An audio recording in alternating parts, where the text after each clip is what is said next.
dari kota sejuta wali Tarim Hadramaut Yaman. Sebelum kita mendengarkan nasihat atau tausiah beliau, perlu kami menceritakan riwayat kehidupan beliau.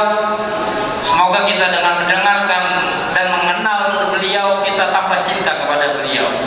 Yang mulia Al-Habib Alwi bin Hamid bin Muhammad bin Syihab, beliau adalah seorang alim, seorang ulama yang dilahirkan pada tahun 1971 di kota Tarim Hadramaut, di lingkungan yang sangat khusus, dan di sana banyak, di sekitar sana dikerumuni para aulia Allah Subhanahu wa taala.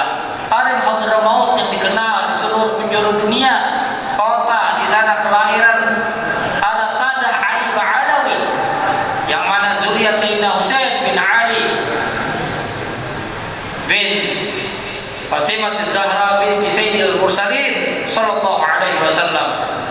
Dan juga beliau dididik langsung dengan pendidikan yang sangat khusus dari ayahanda beliau Al-Habib Al-Alim Al-Allamah Al-Habib Hamid bin Muhammad bin Syihab, dengan pendidikan yang luar biasa. Kemudian juga dengan ulama-ulama di zaman beliau dididik langsung, seperti Al-Allamah Al-Habib Hasan bin Abdullah bin Umar Asy-Syatiri rahimahullah ta'ala.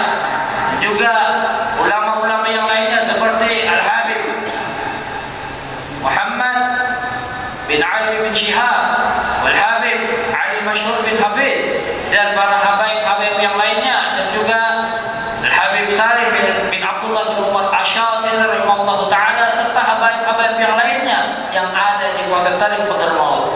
Dan juga beliau tidak hentinya untuk memperdalam keilmuan agama.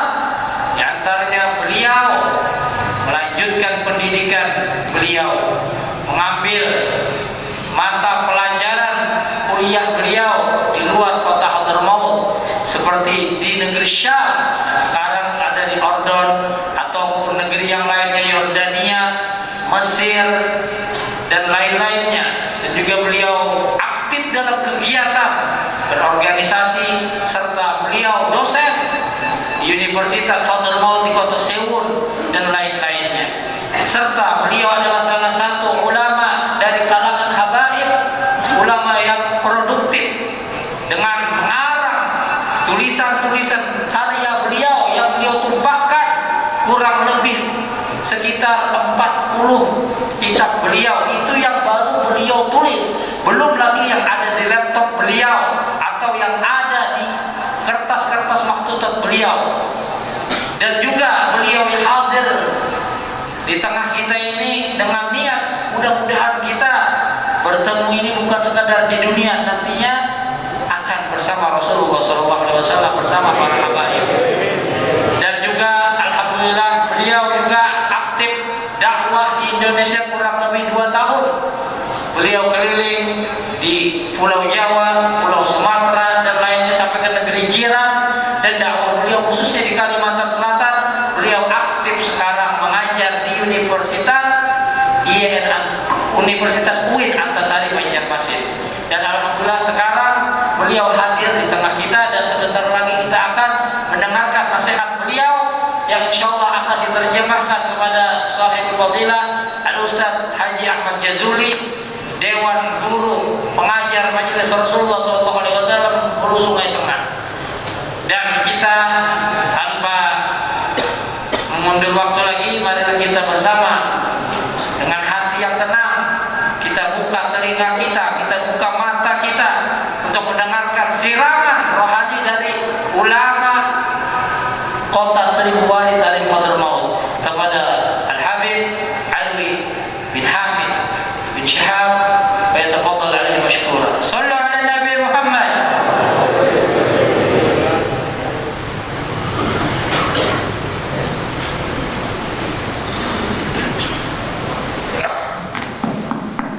Assalamualaikum warahmatullahi wabarakatuh. Waalaikumsalam warahmatullahi wabarakatuh.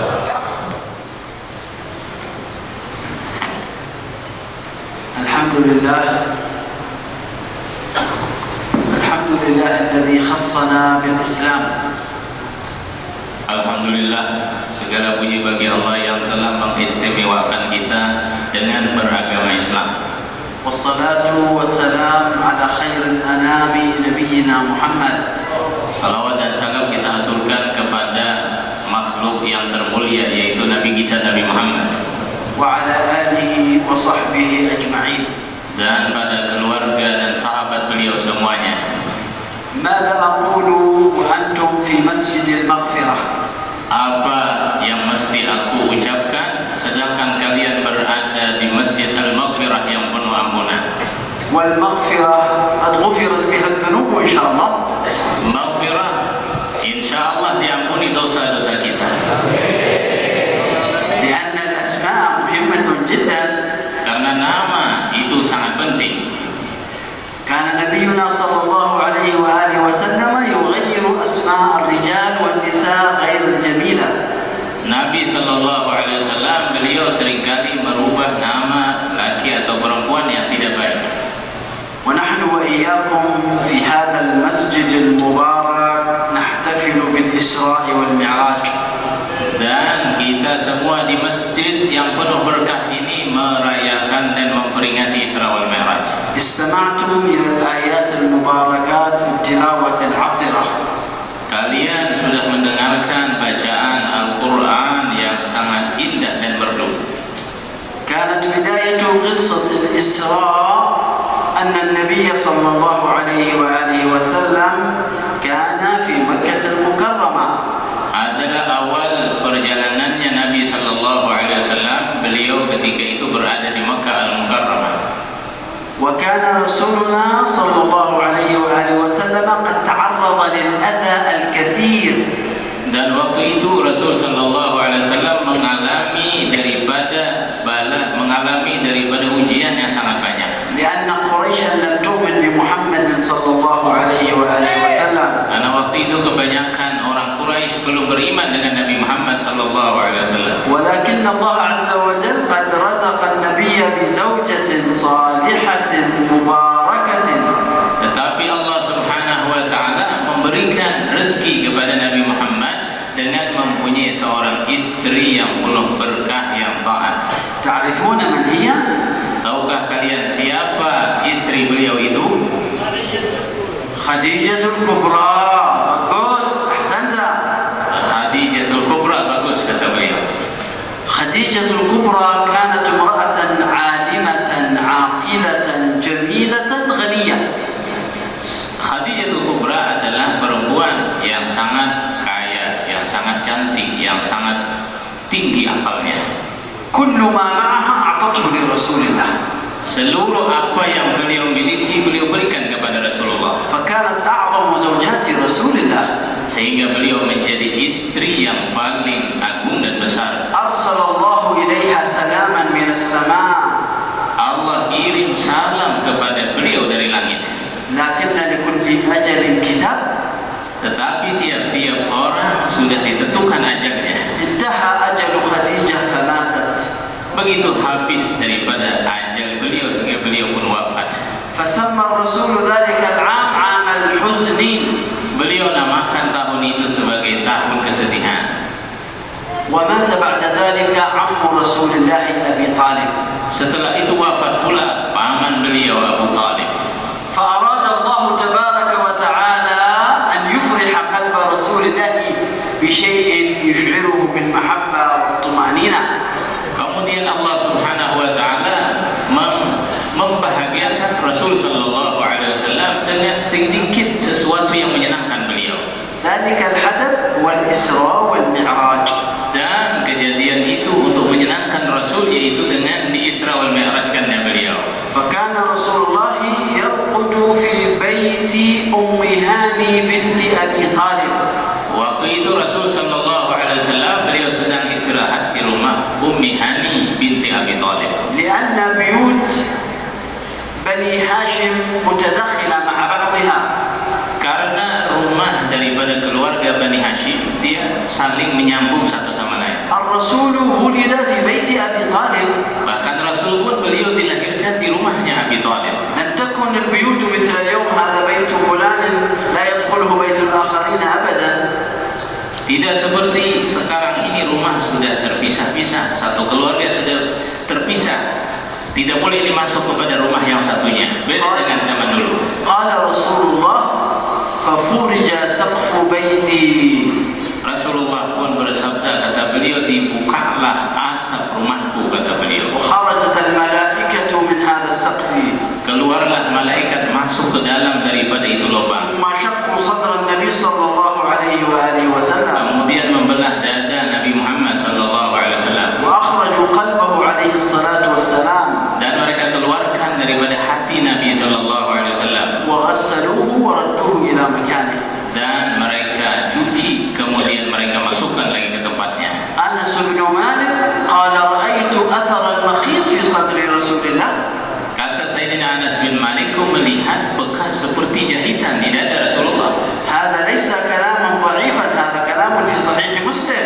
Ini bukan perkataan yang lemah, tapi dalam Sahih Muslim ada ini. Hadha tabibun qabla 1400 sana. Ini apakah ada tabib, ada dokter sebelum 14 abad masa yang silam? Ta'rifuna tabiban ghayra hadha? Apakah kamu tahu ada dokter pada waktu itu? Hal ta'rifuna tabiban qadiman mithla hadha? Kalian tahukah dokter yang hebat seperti ini? لهذا أنتم أيها الصوفية أيها العشاق لرسول الله من الصلوات تقولون اللهم صل على سيدنا محمد طب القلوب ودوائها وعافية الأبدان وشفائها ونور الأبصار وضيائها وقوت الأرواح وغذائها وعلى آله وصحبه وسلم. Oleh karena itu ada salawat, yaitu salawat at-tibbiyah, salawat doa agar disembuhkan dari segala macam penyakit, yang mana kita bersalawat kepada Allah Subhanahu wa taala untuk Rasulullah dengan ucapan, ya Allah curahkanlah rahmat dan kesejahteraan kepada Nabi Muhammad sallallahu alaihi wasallam, yang mana beliau adalah sebagai obat, dokter daripada hati kita, obat daripada hati kita, penyembuh dari penyakit kita, dan makanan daripada roh kita. Itulah Nabi Muhammad sallallahu alaihi wasallam. فإذا عندك أي مرض أو أي مشكلة اقرأ هذه الصلوات. Jika engkau punya penyakit atau punya masalah, baca ini salawat, kata beliau. ثم جاء جبريل عليه السلام بالبراق إلى نبينا محمد صلى الله عليه وآله وسلم. Kemudian datang malaikat Jibril membawa kendaraan burak kepada Nabi sallallahu alaihi wasallam. ولكن البراق ليس هين يركبه كل من شاء. Tetapi burak ini tidak mudah untuk dinaiki, siapapun yang bisa menaiki tidak mudah. والبراق خلق من مخلوقات الله. Dan burak itu pun adalah salah satu daripada makhluk Allah. وأعظم من لبسه في الدنيا نبينا محمد صلى الله عليه وآله وسلم. Makhluk yang termulia di dunia ini adalah Nabi Muhammad sallallahu alaihi wasallam. فطار رسولنا بالبراق إلى فلسطين. Maka terbanglah Rasulullah dengan burak ke Palestina. أخبر الله في القرآن عن ذلك. Allah memberitahukan yang demikian dalam Al-Quran. سبحان الذي أسرى بعبده ليلا من المسجد الحرام إلى المسجد الأقصى الذي باركنا حوله. Kenapa? لماذا أسري برسول الله؟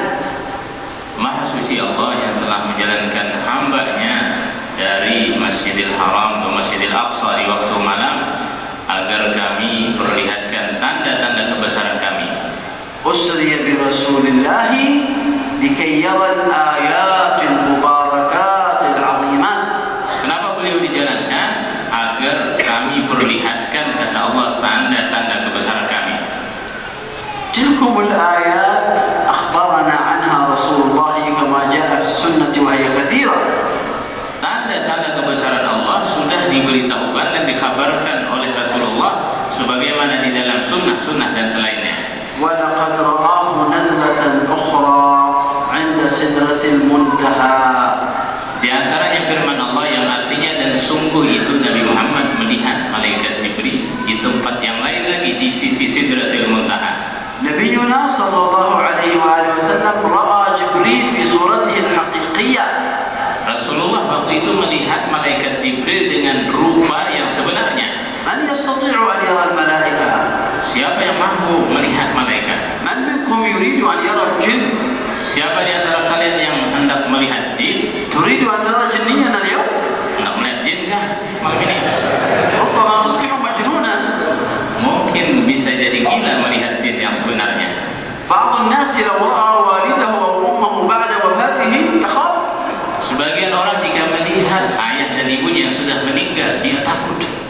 فكيف إذا رأى جنيا أو ملكا من الملائكة؟ Bagaimana kalau melihat wujud asli jin dan wujud asli malaikat? لكن رسول الله لا يخاف أبدا. Tapi Rasulullah tidak pernah takut sama sekali. نبينا صلى الله عليه وآله وسلم وصل إلى المسجد الأقصى. Nabi SAW beliau sampai ke Masjidil Aqsa. من منكم دخل المسجد الأقصى؟ Siapa di antara kalian yang pernah masuk ke Masjidil Aqsa? لماذا لم ندخل المسجد الأقصى؟ Kenapa kita tidak masuk ke Masjidil Aqsa? لماذا؟ Kenapa? لماذا؟ Why? Because Yahud يسيطرون عليه. Karena because orang-orang Yahudi telah menutup daripada masjid itu. أنت مسلم وتترك القدس مع اليهود؟ Kalian Muslim lalu membiarkan Al-Qudus Palestina diambil oleh Yahudi. لكن المسلم الضعيف الذي يفعل ذلك Tapi Muslim yang lemah yang memperbuat demikian. كان في زمن عمر بن الخطاب القدس مع المسلمين. Di zaman Sayyidina Umar, Palestina dikuasai kaum muslimin. في زمن صلاح الدين الأيوبي كان القدس مع المسلمين. Zaman Salahuddin Al-Ayyubi begitu pula Kudus beserta muslimin. في زمن الدولة العثمانية تركيا كانت القدس مع المسلمين. Zaman pemerintahan Turki Utsmani juga Palestina dipegang oleh kaum muslimin. لكن عدو المسلمين فرق المسلمين حتى يسيطر على ما شاء. Tetapi musuh-musuh kaum muslimin telah mencerai-beraikan kaum muslimin hingga mereka ambil secara paksa. أنتم في إندونيسيا لا تتحدث عن ماليزيا، لا دخل لك. Kalian yang ada di Indonesia jangan membicarakan orang Malaysia, jangan ikut campur. أنا في اليمن لا أتحدث عن السعودية. Saya di Yaman, kata beliau, tidak membicarakan tentang Saudi. مصر لا يتحدث عن السودان. Orang Mesir tidak membicarakan orang-orang Sudan. مع أننا دولة مسلمة واحدة. Padahal kita satu negeri Islam sama semuanya. الله في القرآن قال إنما المؤمنون أعداء. أليس كذلك؟ إنما المؤمنون إخوة. أين هذه الأخوة؟ Allah Subhanahu wa taala berfirman dalam Al-Qur'an yang artinya sesungguhnya orang-orang mukmin itu bersaudara, bukan bermusuhan. كنت الصباح اليوم في الجامعة في بغداد. Kata beliau tadi di pagi hari mengisi di kuliah di Al-Wasliyah. وأعجبني أحد الطلاب يسأل سؤالا قال يا دكتور إذا أنا رأيت المسلم يقتل في الهند ماذا علي أن أفعل؟ Dan pertanyaan yang membuatku kagu, ada seorang mahasiswa yang bertanya, ya doktor, ya Habib, bagaimana jika aku mengetahui orang-orang muslim di India disiksa, apa yang mesti kuperbuat? لابد للمسلم إذا رأى المسلم يهان أن يغضب وأن يتأثر. Mestinya orang muslim ketika mendengar saudara muslim yang lain dihinakan, mesti dia bangkit gairahnya, وأن يحزن mesti dia merasa sedih, وأن يحاول أن ينصره بما يستطيع. dan berusaha untuk menolongnya dengan semampunya. إن كان يستطيع أن يعطيه المال يعطيه. Jika mampu memberikan harta menyumbang, dia sumbangkan. إن كان يستطيع أن يعطيه السلاح يعطيه. Kalau dia mampu memberikan senjata, berikan. إن كان عاجزا عن ذلك Jikalau dia lemah dari yang demikian, يرفع يديه في جوف الليل ويقول يا رب انصر أخي في الهند وفي اليمن وفي سوريا وفي كل بلاد المسلمين. jika tidak mampu dengan yang lainnya, maka bangun tengah malam dan berdoa, ya Allah, tolonglah saudara kami yang di India, yang di Palestina, yang di Yaman dan lainnya.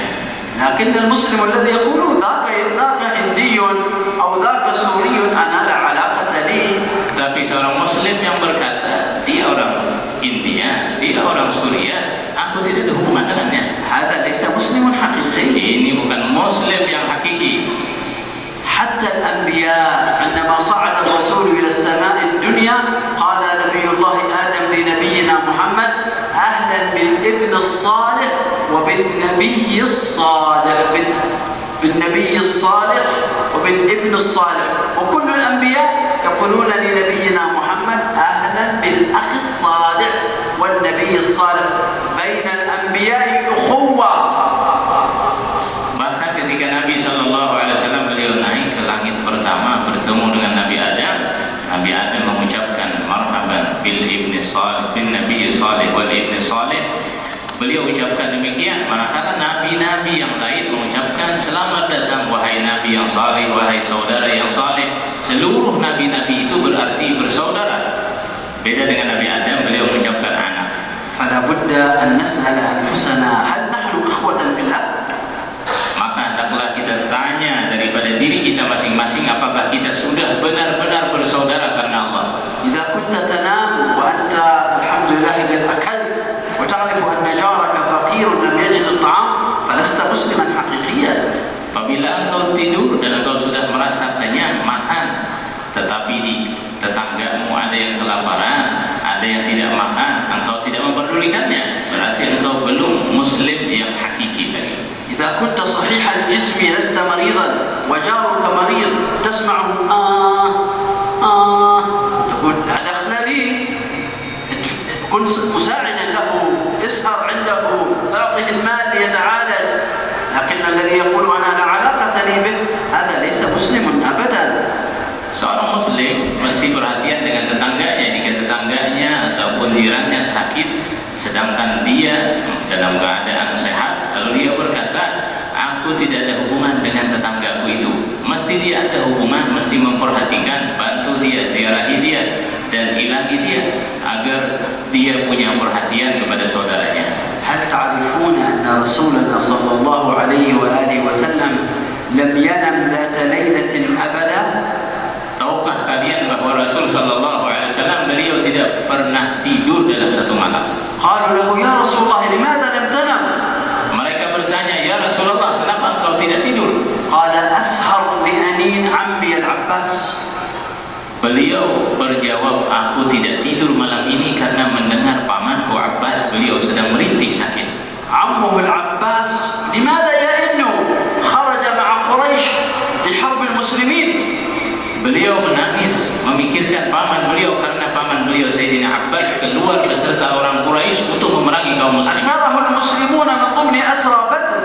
Bahkan ditawan oleh kaum muslimin ketika selesai perang Badar. ولكن المسلمين عندما أسروا الأسرى ربطوهم بحبل قوي جدا.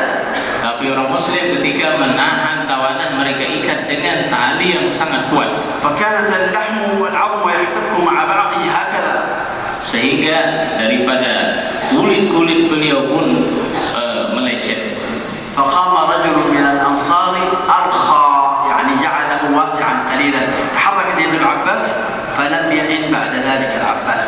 Setelah itu ada seorang laki-laki dari Ansar melonggari daripada ikatan itu sehingga Sayyidina Abbas pun tidak merintih lagi.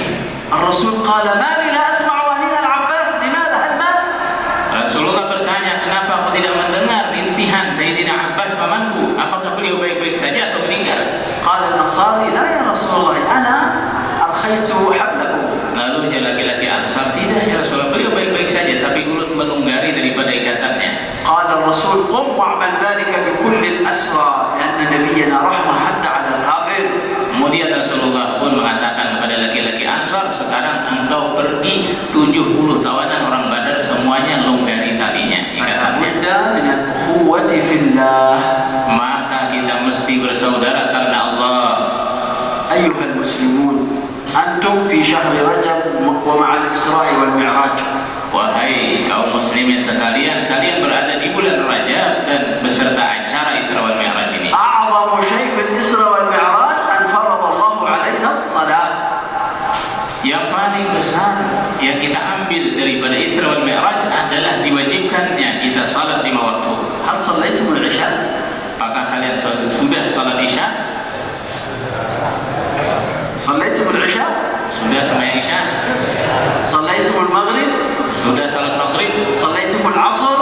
Sudah salat Asar? صليتم الظهر؟ Sudah salat Zuhur? صبح Dan salat subuh kata beliau. Sudah. بعض الناس يصلي 4 مرات وليس 5 مرات. Sebagian orang ada yang sembahyang 4 kali aja, ada 5. بني الإسلام على 5. إقام الصلاة ركن من أركان الإسلام. Pondasi Islam itu ada 5, rukun Islam 5. Yang pertama mengucap 2 kalimat syahadat, yang kedua adalah sembahyang 5 waktu. 5. فإذا كنت لا تصلي مصيبة. Kalau engkau الطاقية والقميص ويحضر في المجلس، عندما تراه تقول هذا ولي من أولياء الله. Sebagian orang hadir ke majelis dengan memakai kopiah, memakai gamis, dengan memakai sorban, lalu begitu dilihat oleh orang ini wali soleh, لكنه لا يصلي. tapi ketahuilah dia bersembahyang. هذه مصيبة. Ini musibah besar. وبعضهم يلبس الطاقية واللباس الجميل، لكنه إذا رأى بروان واو شنتك شنتك شنتك ينسى الإسلام. Sebagian ada yang memakai kopiah juga macam orang taat, tapi begitu melihat bibinya, oh wow, mirip kayak gitu. لا يجوز للمسلم أن يعصي الله أبدا. Tidak boleh muslim ini maksiat pada Allah. لا بد لنا في الإسراء والمعراج أن نتعلم سنن النبي صلى الله عليه وآله وسلم. Mesti kita belajar dalam Isra wal Mi'raj ini sunnahnya Nabi sallallahu alaihi wasallam. في الإسراء والمعراج نبينا رأى رضوان يعلق في النار بصدره لأنه كان يخرج من بيته لفتنة الرجال. Dalam peristiwa Isra Mi'raj, Nabi melihat seorang perempuan yang digantungi dengan besi di dadanya, dengan digantungi dengan api karena keluar dia tanpa menutup auratnya. أين الرجال الذين يسمحون لبناتهم أن تخرج عارية؟ Mana di sini laki-laki yang membiarkan keluarganya, istri atau putrinya atau adiknya keluar dengan membuka aurat? كيف تسمح لبنتك ولأختك ولزوجتك أن تخرج شعرها مكشوف أو صدرها بارزا؟ Bagaimana kau biarkan anak dan istrimu atau keluargamu keluar dengan terbuka rambut kepala dan sedikit dadanya terlihat? ألا تعلم أن كل رجل ينظر إليها تكتب عليك أنت السيئة؟ Setiap kali ada laki-laki yang melihat aurat keluargamu itu, engkau juga ditulis sebagai orang yang berbuat dosa. الرجال قوامون على النساء. Bukankah dalam Al-Quran Allah berfirman, kaum laki-laki yang membimbing daripada kaum wanita? أنت المسؤول عن بيتك وليست المرأة. Engkau yang akan ditanya tentang urusan rumah tanggamu, bukan istrimu. نسأل الله أن يحفظنا ويحفظ نساءنا. Semoga Allah pelihara kita dan pelihara anak istri kita. ونسأل الله عز وجل أن يوفقنا للصلوات في أوقاتها. Semoga Allah berikan kita taufik untuk bisa salat pada waktu-waktunya. ونسأل الله أن يغفر جميع ذنوبنا ونحن في مسجد مغفرة. Kita mohon pada Allah, semoga Allah ampuni segala dosa-dosa kita karena kita berada di Masjid Al-Maghfirah. نحن مع المغفرة ونريد المغفرة. Kita berada di Masjid Al-Maghfirah yang artinya ampunan, dan kita pun mengharapkan ampunan. لكن الذي يسرق المال ثم يأكل ويقول يا رب اغفر لي. Tapi yang mencuri, mencuntan harta, kemudian dia makan, lalu dia memohon, ya Allah ampuni aku. هل سيغفر الله له؟ Apakah Allah akan mengampuni? لا يجوز أبدا. Tidak boleh. لا بد إذن من توبة إلى الله. Tidak boleh tidak, berarti kita mesti taubat kepada Allah. نبينا علمنا الأدعية دعاء الرسول في كل حال. Nabi kita mengajarkan doa di setiap keadaan. دعاء كل شيء. عندك ألم، عندك مرض، عندك صحة، عندك صعود، عندك نزول، كل شيء.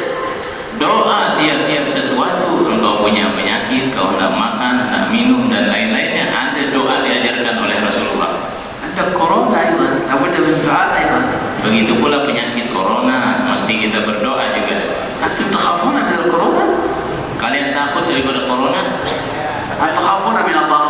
Atau kalian takut kepada Allah? إذا كنت مع الله فلا خوف من أحد أبدا. Bila engkau beserta Allah, tidak perlu takut dengan apapun. ولا يؤوده حفظهما. لا يتعب الله حفظ السماوات والأرض. Tidak membuat Allah susah untuk memelihara langit dan bumi. تعرفون آخر رجل يدخل الجنة ماذا يعطيه الله؟ Tahukah kalian laki-laki yang paling akhir masuk surga, apa yang diberikan Allah kepadanya? آخر رجل يخرج من النار الله عز وجل يقول له ادخل الجنة. Akhir laki-laki yang keluar dari neraka dan dia diperintahkan masuk ke surga. فيذهب عند باب الجنة يقول يا الله يا الله. الجنة مليئة ليس فيها فراغ أبدا. Begitu sampai dia ke depan pintu surga, dia berkata, ya Allah, ini surga sudah hibak sudah.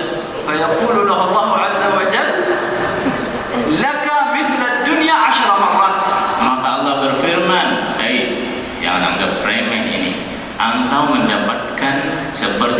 dunia 10 kali lipat. ليس مثل كلمتنا وإندونيسيا الكرة الأرضية كلها 10 مرات. Bukan seperti Kalimantan atau Indonesia, tapi dunia, seluruh dunia ini 10 kali. Itu tempat yang diberikan Allah kepada laki-laki yang terakhir kali masuk لأن surga. الله اسمه الكريم المعطي.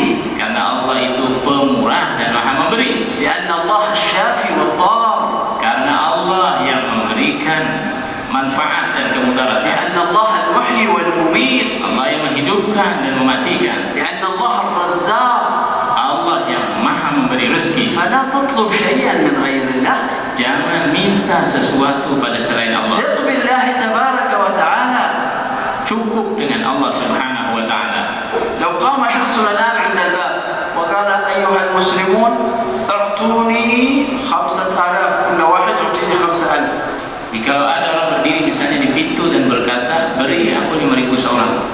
بعض الناس يخرج من الباب الآخر لكي لا يعطي. Sebagian orang jalan belakang supaya jangan memberi. لكن الله عز وجل قال اطلب ما شئت سأعطيك مجانا. Tapi Allah Subhanahu wa taala berfirman, minta apapun yang kau mau, aku akan memberikan semuanya dengan gratis. الله يغضب إن تركت سؤاله. Bahkan Allah marah kalau engkau tidak meminta kepadanya.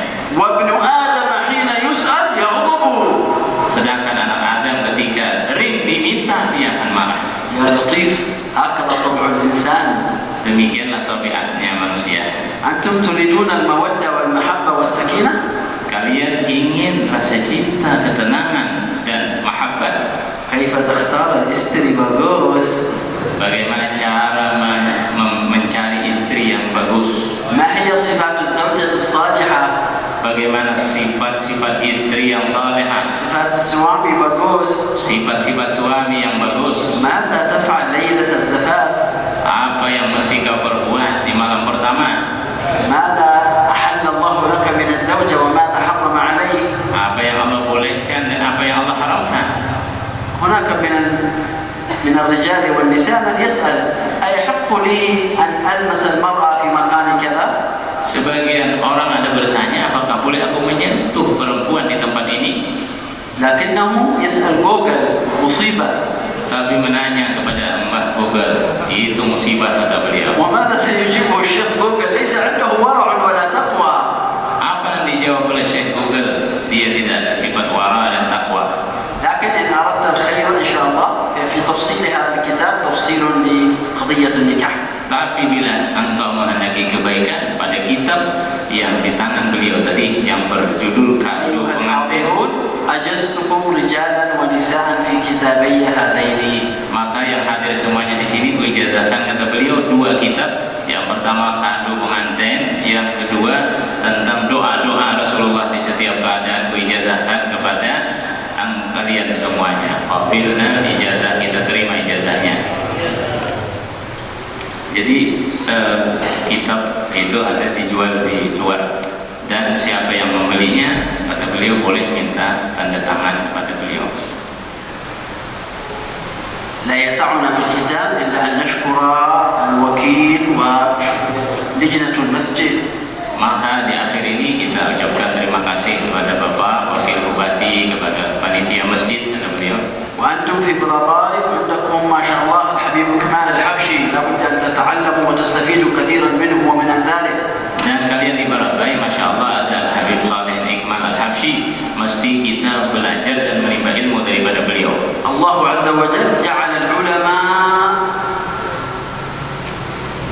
العلماء من أجل هداية الناس. Allah Subhanahu wa taala menjadikan ulama ada di tempat-tempat kita agar manusia itu mendapatkan hidayah. فإذا انشغل الناس عن العلم كانت المسؤولية عليهم. Apabila manusia itu menyibukkan diri tidak belajar ilmu, sehingga mereka para ulama-ulama pun akan ditanya mereka. نسأل الله عز وجل أن يزيدنا من العلم والنور والهداية. Kita mohon pada Allah, semoga Allah tambahkan kita ilmu, cahaya dan hidayah. وأن يحفظ رجالنا ونساءنا وأولادنا. Dan Allah pelihara bagi kaum laki-laki atau perempuan anak daripada istri kita. وأن يشرح صدورنا وييسر أمورنا. Dan Allah luaskan dada kita, Allah permudah urusan kita. وأن يهب لنا ما وهبه لعباده الصالحين. Dan Allah berikan kepada kita apa yang Allah berikan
dari Yang Mulia Al-Habib Alwi bin Hamid bin Muhammad bin Syihab dari Kota Tarim Hadramaut. Semoga kita dapat mengambil hikmah dan pelajaran dari apa yang disampaikan oleh beliau dan mengamalkan di kehidupan kita. Amin ya rabbal alamin. Acara yang terakhir yaitu doa. Untuk doa ini kami mintakan kepada Al-Mukarram Sahibul Fadilah Al-Habib Saleh Iqmal Al-Habsyi masuk Majelis Al-Kahfi Barabai. Pada beliau kami persilahkan.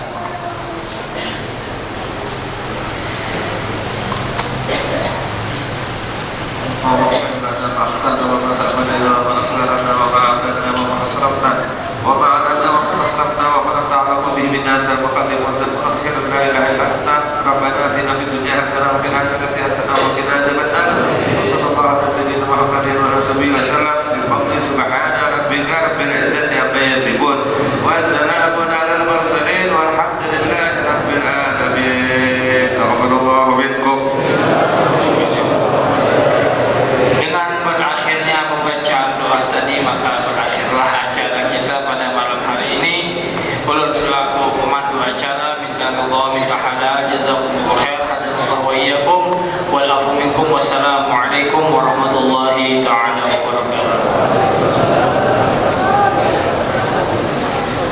Ada pengumuman sedikit yang telah membeli kitab yang ditulis oleh Al-Habib, yang telah memilikinya bisa di sini langsung mau minta tanda tangan serta mau berfoto sama beliau silakan.